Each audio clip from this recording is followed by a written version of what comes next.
for Igbo village till now till tomorrow. But it was so bad that some of our bloggers misinterpreted the vision and they said, we want to build Igbo kingdom in Ghana. That is 100% lie. If you go back to that video, you see what I said is Igbo village.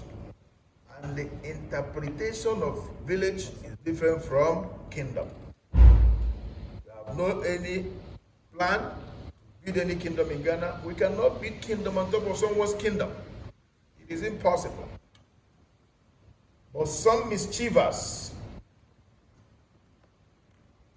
some of our sons and daughters that believe that through internet and through having more viewers, they'll be making money from there, now decided to tarnish the image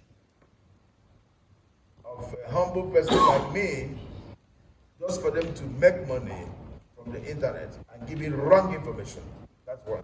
Two, the same people also trying to create misunderstanding between the two nations, Ghana and Nigeria, because of few notes they are making from internet because of their followers.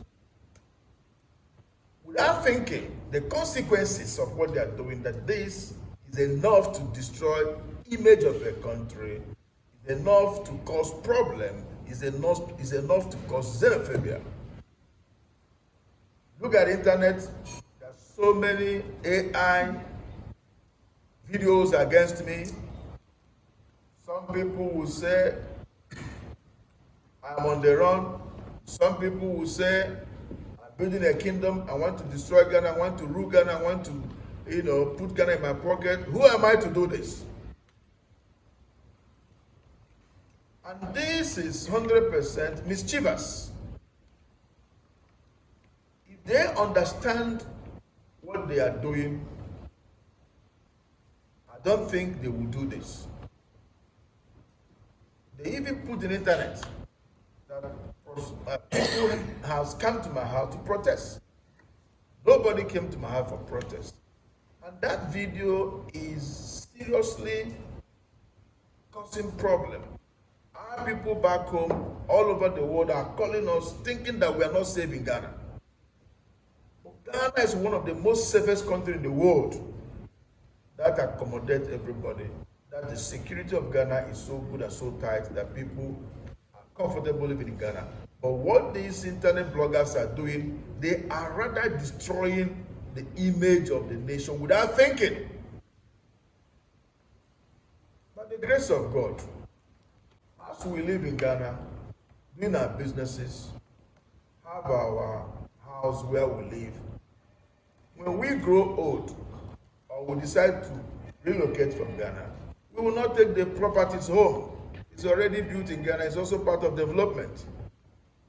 And we have businesses. We will not be part of anything that will destroy the nation. If anything that will destroy the nation comes through us, that means our businesses, our properties will also be destroyed. A progressive man protects what belongs to him. A progressive man protects even ordinary of his pencil. In our various homes, when you buy a pencil, give to your children. This is yours, this is yours. Sometimes they write their names on the pencil. If the other person take the pencil, the other one get angry because they're taking his pencil. How much more we that have businesses? So I want to let the world know that every stories they are putting out there is not a real story. Thank God we hear from that video clearly that is the village we are talking about. That was a vision since 12 years ago. So there's no existence of such. Then, remember, I also married a Ghanaian for 28 years with 5 biological children and other adopted children that are also Ghanaians. Where on earth do you think that I will be a part of destruction or a part of uncomfortable for the host nation when I have my seed here in my children? They're Ghanaians, they're also Nigerians, but the first identity of them are Ghanaians.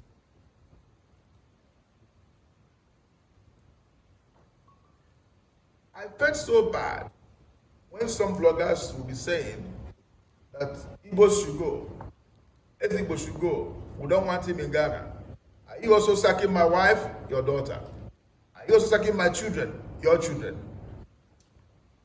Are you also sacking my business? Are you also taking away my property, being my house? But I don't blame the people of Ghana.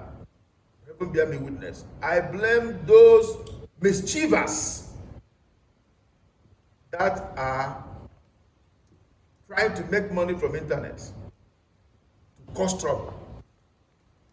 Our brother Cyrus made a statement 24 hours after this problem he created.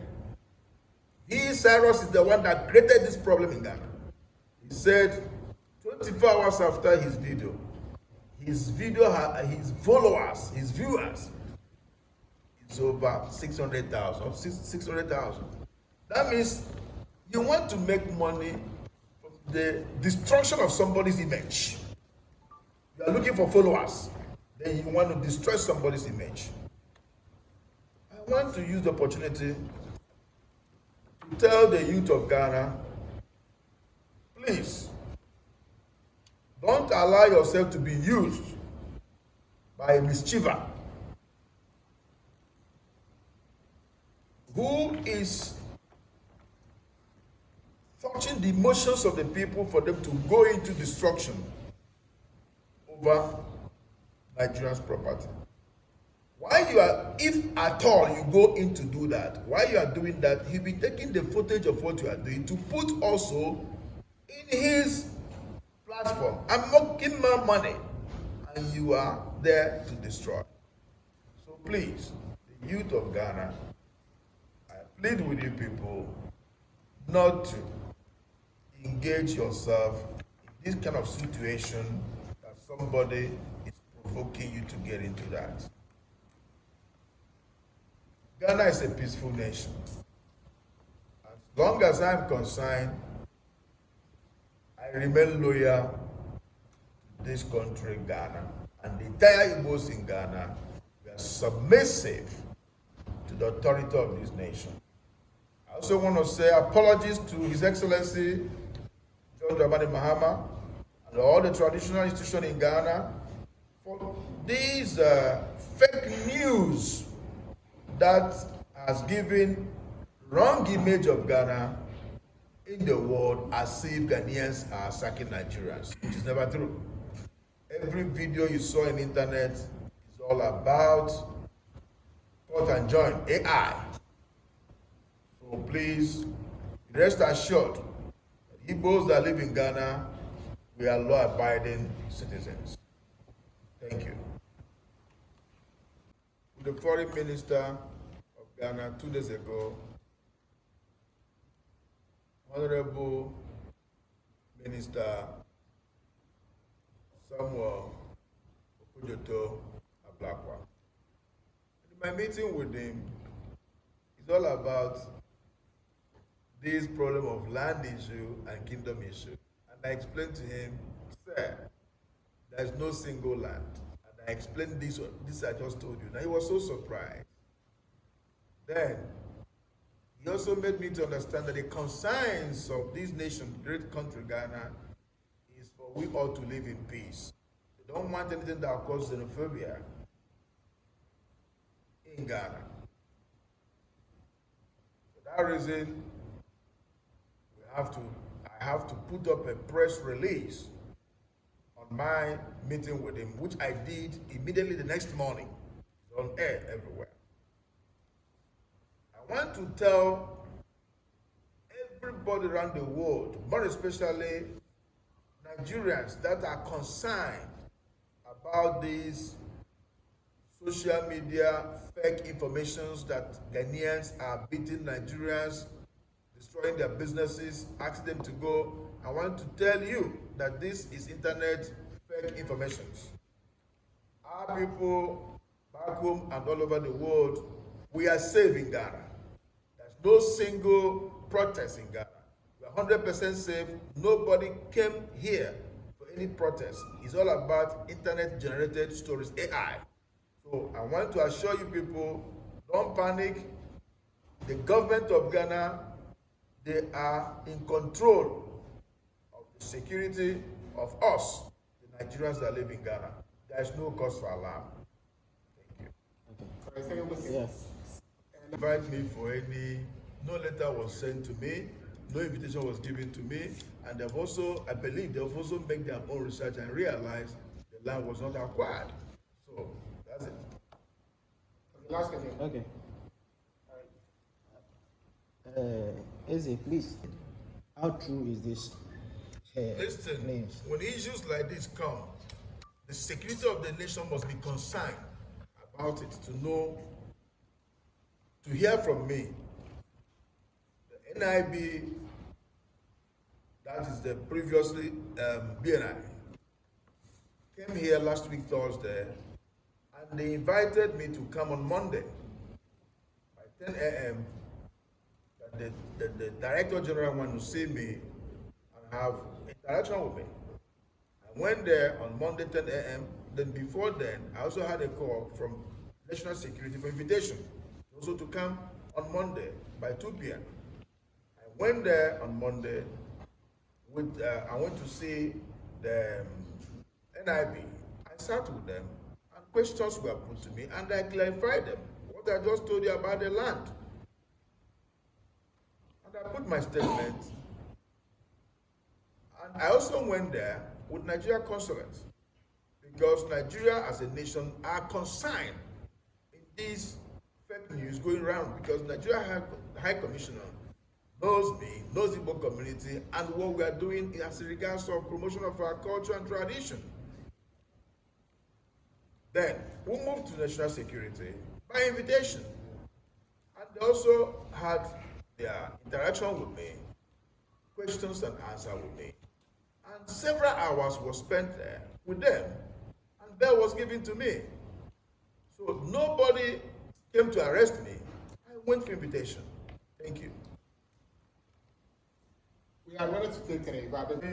With Hassan Ayariga, who was also painting black of my name. I want to let him know that a leader does not talk like that. You cannot say anything that you have no evidence of it. When you are talking to public, say what is real. And don't paint somebody wrongly. It is so cheap for him to open his mouth to say, I'm a human trafficker. But I want him to put those things, his evidence together, and the time will come, he will let me know how he's saying that I'm a human trafficker. If indeed you have the qualities to be a president of a nation, this alone will disqualify him because it's the wrong information and you are giving the youth of the nation wrong emotional torture information for them to rise against your fellow African brothers. We are all travelers. I believe he's also lived abroad. If somebody raised allegation for him like that abroad, will he exist there? He cannot exist there. So my brother, yes, Ayaruga, be careful of your trances when you are in public against your fellow human being. But I leave it for God. Thank you. And from the Office of Igbo Community President, we always tell our people, don't ever engage in crime. If you commit crime, the laws of the land will hold you and prosecute you based on the crime you committed. We always tell people this, and we never support crime. Number two, what is giving me stress more is when one Nigerian or two commit crime, they will generate that the whole Nigerians are crime committers. In every home there's Mensa. So it pains me a lot when something like this happens, they say the whole Nigeria, Igbos and all that. So please, if you're a Nigerian, you live in Ghana, don't engage yourself in any crime. Don't engage yourself even in Ghana election because you are not a Ghanaian. Don't engage yourself in anything that will sabotage the name of Nigeria. Don't engage yourself in anything that will make Nigeria to look like we are stupid. I always say this, that Igbos, Nigerians, we can start selling pure water with 100 cities. Come back in 1 month time, that 100 has increased to 200.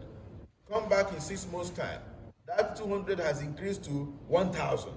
We have patience to do business. We have patience to increase our strength to make more for future. We are not those that believe to make it today and die tomorrow. That is why you see Igbos, sometimes say an Igbo man, 2, 3, 5 years ago, when he came here, he was wearing chaliwete. After 5 years, you see him doing well. We have patience. So we are not people of that nature. But remember, in every 12, there's always Judas. And that Judas must be fished out. That was why Judas was fished out, and he also hanged himself. The consequences of what Judas did was for him to kill himself. So the consequences of Nigerians committing, any Nigerian commits crime here, is the law of the land. Thank you. Anyo, the president of Igbo community, Ghana. I want to respond in some of the issues that have been trending on social media, television station, and radio station around the globe.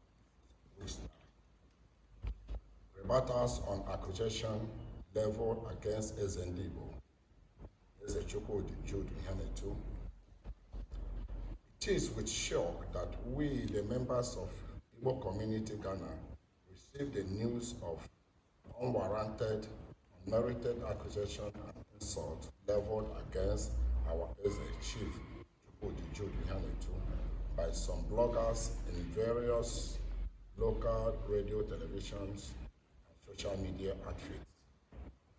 Before I will respond to all the accusations leveled against our Eze Igbo Chief Jude Ihanetu, it is important to give a short story of how we, the Igbos, arrived at choosing Igbo chiefs in all the places we Igbos found ourselves. After the civil war in Nigeria in 1970, Igbos started traveling out of Igbo land to other parts of Nigeria, Africa, and the world for greener pasture. The eastern part of Nigeria was completely devastated by war, and its economy was incapacitated. As a result of the exodus of Igbos out of Igbo land to other parts of Igbo land, established in those new places where we are compelled to come together to form welfare associations to take care of each other. This is the reason Indigo are highly united everywhere they find themselves.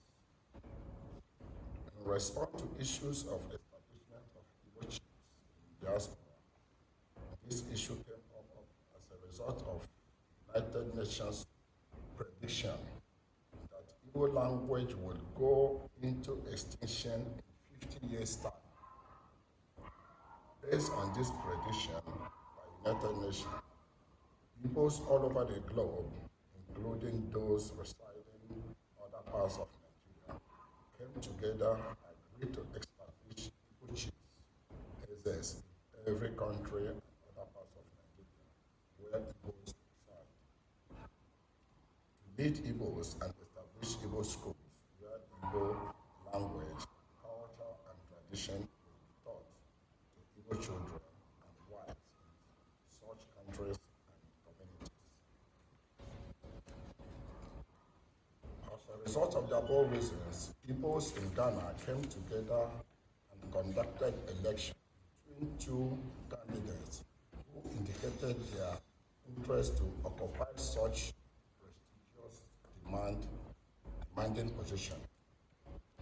The election was conducted between Chukwu Jude Ihanetu and Chief Geoffrey Nwokobo in the year 2013 at the Igbo community meeting at the Center near Kwame Nkrumah, Nisebiao High School. At end of the election, Chief Chukwudi Jude Ihanitu emerged as the winner with 97% of the vote casted, and he was subsequently declared as the chief of the Igbo people in Ghana. Is a Ningo Ghana. Chief Chukwudi Jude Ihanitu has been effectively handling that position over the years to the satisfactory of Igbos and Nigerians in Ghana. Under the leadership of Chief Chukwudi Jude Ihanitu as Igbo in Ghana, Igbos has been celebrating New Yam Festival, their traditional and culture over these years without any hindrance. During this celebration, Igbos from all over the globe, USA, UK, Europe, Caribbean, and Asia, converged in Ghana to attend the celebration, thereby promoting tourism and boosting the economy of Ghana. It is important to note that since the elevation of Ghana as the president of Ghana, it impacted on several trips to other regions of Ghana with Igbo elders to address Igbos in those regions, admonishing them